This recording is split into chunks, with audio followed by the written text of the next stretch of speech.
Well, good morning. Welcome to the first day of actual snow in England. We weren't sure we were going to get it here on sort of my side of the Midlands, but last night a nice flurry came down. It's really quite beautiful. I hope I can get a couple of shots today just to show this off, capture the stillness that's all around me. It's incredibly quiet. It's broken only by jets flying over, probably to Manchester Airport. But it's beautiful. It's absolutely beautiful. It's cold, but it's not mad cold. It's about -1, and the temperature's lifted a little bit because, as you can see, it's foggy, and I'm in one of the bits of woodland that I've been looking forward to trying to catch in fog. So I have got to get a move on, because it does appear to be lifting already. The sun is up, only by about 10 minutes. So I've got 2 shots in mind. One is an avenue shot, one is just a tall tree shot, and anything else we get is an absolute bonus. So come along with me. Let's see if we get those shots. Well, let's start here, shall we? Now, I shot this location a few times, different weather conditions. Been very lucky to get a fantastic shot in the fog once, but right now it's beautiful. The front trees quite clear, then you got the bank of fog. It's quite a ways back, but it's because of the snow, it makes it look haunting. That's what I'm after. Important thing with this, you just got to make it so none of the trees stand out too much. I don't want one tree dominating the frame. So I've got a few close to me. I'm going to move in and I'm going to take a few shots handheld just to practice my handheld ability. And then I'll get the tripod out and we'll go from there.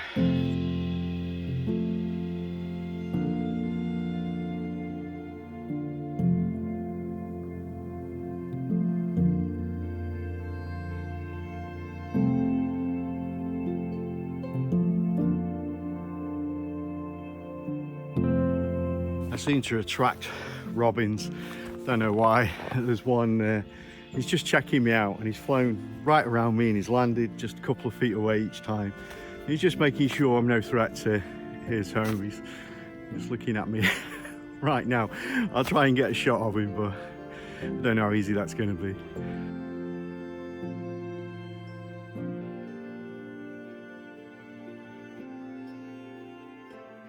Now this is a small bit of woodland that I know well, and I'm only here really expecting, I have an expectation of two particular compositions I'm after. Whether I get them or not, different story, but I know where I'm going to go and what I hope to get. And as I said earlier, anything else is a bonus. But because there's no rush, because I know that what I'm after isn't going to take long, I can take my time to experiment with each scene. So I've got this beautiful scene in front of me. I'm going to put the 15 to 30 on and see how far I can take this wide angle shot, where the vignetting, where the distortion, where the warping kicks in with this lens. It gives me a chance to learn the lens, and then I can use that information on a future shoot where time is of the essence. I can put the 50mm on with its 1.4 aperture and see how much, I can lift out the light. 7200, and as I always say, reach into the back, bringing it forward. There's lots of opportunities to learn and add to my knowledge base, and then that should pay off. Later on that should pay off, because straight away I'll think, oh, I've got to move quick. Yeah, 15 to 30, boom, set it to 20, away we go. So I highly recommend doing this, giving yourself plenty of time to take.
If we can add that winter vibe, it'll be Winter Avenue.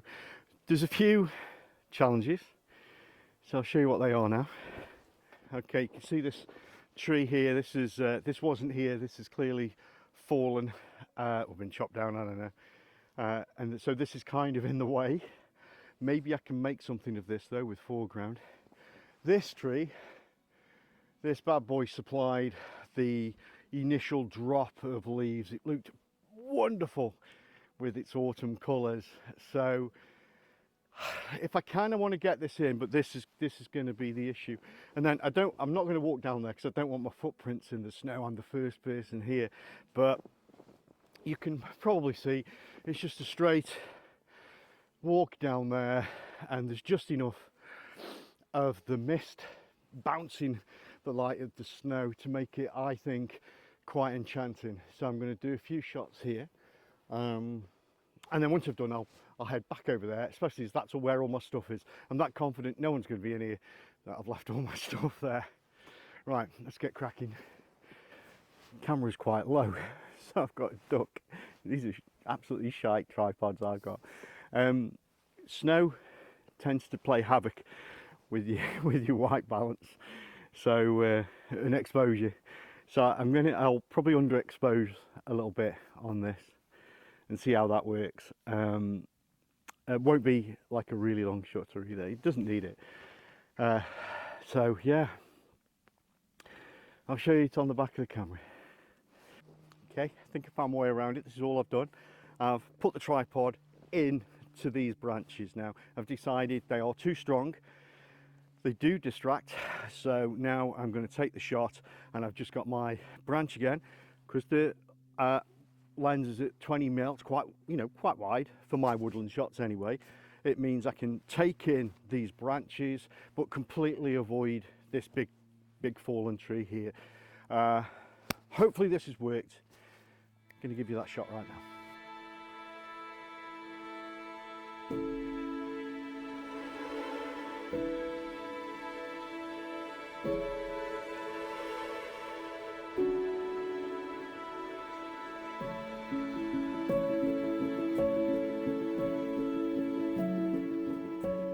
I like this. Love the snow hanging off the green here. Great contrast.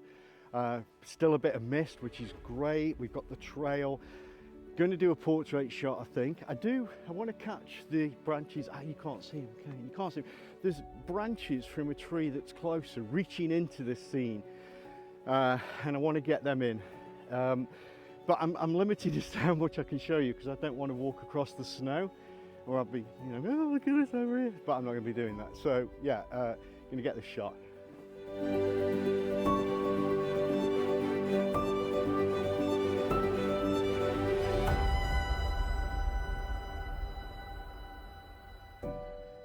Okay, going to give you a review if I don't fall over in this snow. So I'm going to show off. I've been talking about bags for ages, and I finally got this PGYTECH bag, and I thought I'll show it off as best I can out here and why I like it. Okay, now this is really of a special interest to vloggers, but for photographers as well, it's great. So I've got my big backpack. You've seen that. It's the Low Pro Tactical something or other. Okay, it does the job. It's been everywhere with me. It's great. But when I'm out in the field, especially as a vlogger, I'm constantly swapping gear, swapping lenses, got the gimbal, I've got the sound system I've got to keep track of and all that kind of thing. So I found that when I was given, sorry, not given, I bought an old vintage camera on eBay, and I got a tatty little bag from the 90s with it. But that bag was fantastic, and I thought there's got to be a modern version of that. And I got this sling bag. So I also bought one that was, it's okay. And I think if you're doing like urban photography or something like that, where you've literally just got your camera and a few little odds and sods, and you just wanted to swing it around, take it out, do your thing, look cool, brilliant, that was great, but it wasn't fit for purpose for this. So I've kept the bag. I think it's useful. But this is the sling bag from PGYTECH. This is the 7 litre. And I want to tell you why it's fab, okay? One, shall I go straight to the good stuff? No. First of all, obviously, it opens up, and you can have, you've got your camera straight in. You can put a lens in there, so you've got a lens on your camera. Nothing, not the 7200. That's another issue. I've got the 50mm, and then I've also got my little DJI sound system right there. It goes in a little pocket there. Comes with these little devices. I can't show you, like a proper review. I'm not going to do that. But comes with all the little dividers you need. And I can fit in, I've got my spare batteries for my GoPro. My GoPro isn't actually in here, but I've got the batteries for it because they go in there quite nicely.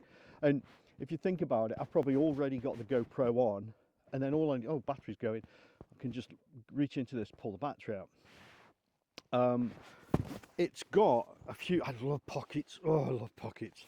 So this has a little pocket at the top there, so I can reach in and I keep things in, like I've got a base plate there.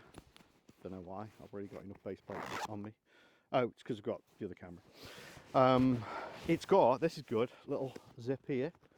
And in here are my spare batteries. And not only that, hot tip, a little heat warmer. I put a hand warmer in there this morning, so all my batteries ain't gonna freeze. Out here, batteries will drain so fast because of the cold. It's like 1 degree now, so it's not too bad, but heat warmer, a hand warmer, heat warmer. It's got a little back panel that you can put your, just about fit an iPad in, just about. But again, there's something else I'll tell you about that. But in there, I've actually got spare hand warmers and microfiber cloths. Again, because I want quick access, easy access without faffing about with the big bag. And then this was what sold me, okay? This sold me. At the front is a pouch, essentially. See? And in there, I can drop my gimbal. This is so awkward to put in a bag, to put in your pocket. It just, ugh. Now, even with the phone on, I can just drop it in there. Oh, if I want it a bit tighter, I just, you know, going over rugged terrain, pull that a bit tighter. It's got side straps here. Now they say so you can put your, like your Peak Design bracket on, whatever it's called, camera quick release thing. I can't imagine I would do that in a million years, but it is useful for other stuff. For example, I've hung my little, these are my filters, which I haven't used, but these are a little filter bag on there. Absolutely fine, goes on that strap.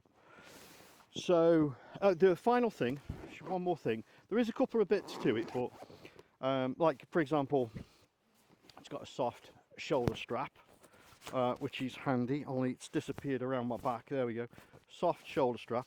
But there's little bits of webbing and everything everywhere. It's like a tactical thing. It's absolutely great. There we go.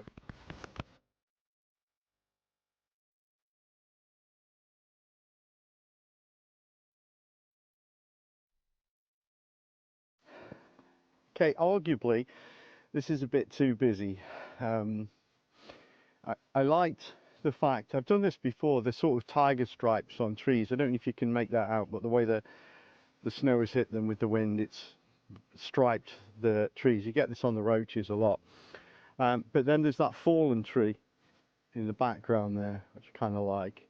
There's a lot of business at the front. Now, I'm absolutely certain in the summer, in the spring, when it's either all brown or all green, this would not work.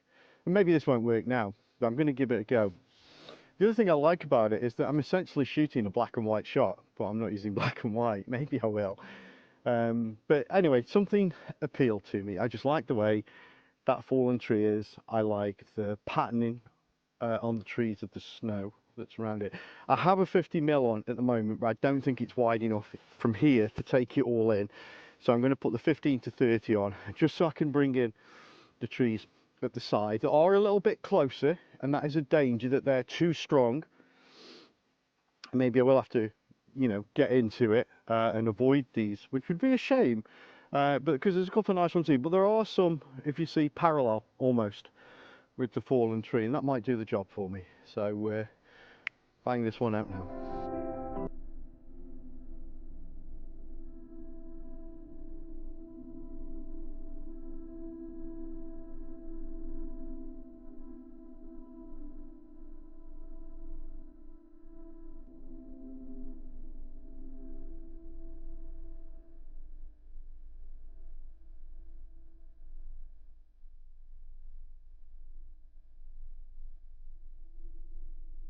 As you know, I like to share the networking and things that I've seen on YouTube that I think are good for you guys, and that I'm learning from.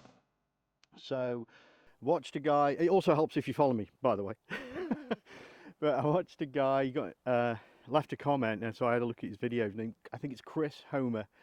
And Chris, I really love his videos. He does a mix of what are almost ASMR, you know, it's just Chris sat in these idyllic or wonderful or sometimes harsh environments that you'll often see myself in.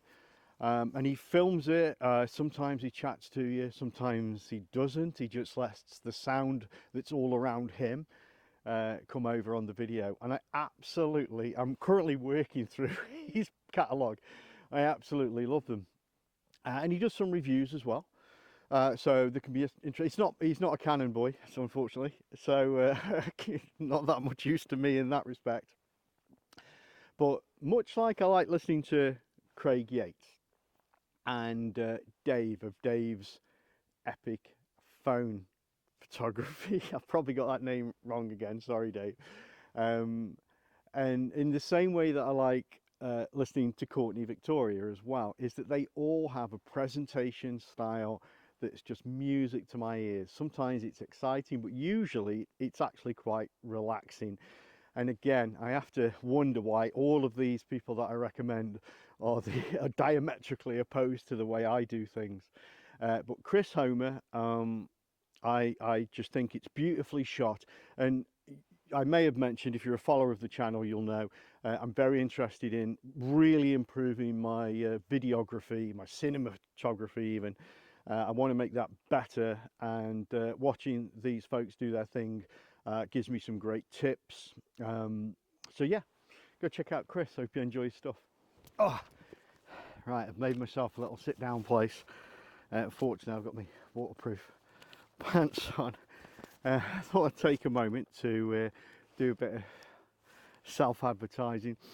If I'm as well as doing photography, I write books now and then. I haven't written one for a while, but I am working on a couple, and I've got a book out I just want to show off because I thought it'd be apt, called Winter Falls.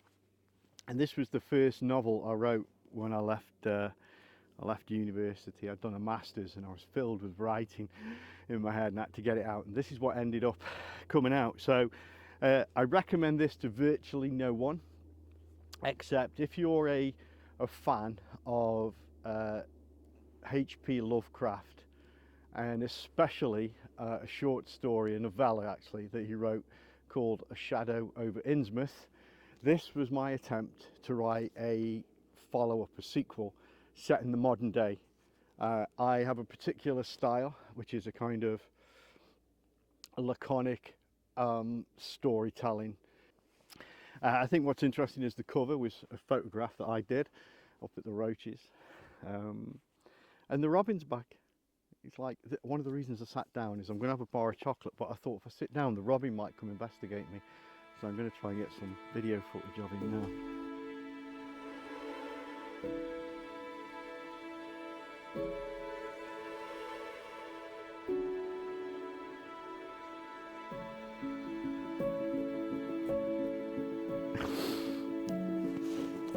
So yeah, Winter Falls, it's available in paperback. This actually is a limited edition hardcover. You can't actually buy this.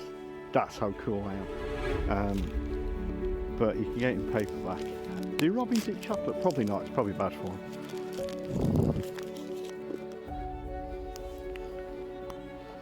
You probably think it's a brick. Here you go. No, you didn't even see it. I'll tell you what, my ash was getting cold. Where's he gone? Wait. Yeah.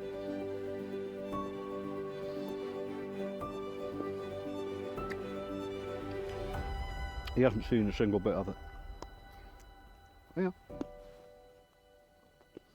Oh, he's seen it now. Oh, he's eating it. No, he's running off with it. Nope. No, he's gone. He's gone. He's gone back. He's going to treat his kids to some Galaxy chocolate for Christmas. He's going to be like the best dad. Like me. Right. Okay, my horse is getting cold. So I'm going to wander around a little bit. I've already had some great shots. And of course, I've got the rest of the day to work with because it's still pretty foggy. I don't know where this fog bank is going to drift to. And I just got to be careful of the roads at the moment. They seem okay. I won't be going deep into the peak. No way I'm doing like Crowdycote, was it Crowdycote Bank, whatever. No way. But I keep seeing the robin. But yeah, I'll try and get a few more shots. Listen, if not, if this is my wrap up, or maybe I'm just going to tack this onto the end of the video because we do that.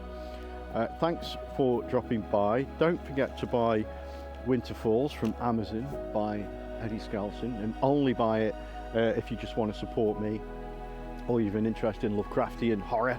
Like I say, it's a modern one, it's not set in 1920s. And like, share, subscribe if you think this is cool content and that you want to see more of. And we the royal we will see you for the next one. Bye for now.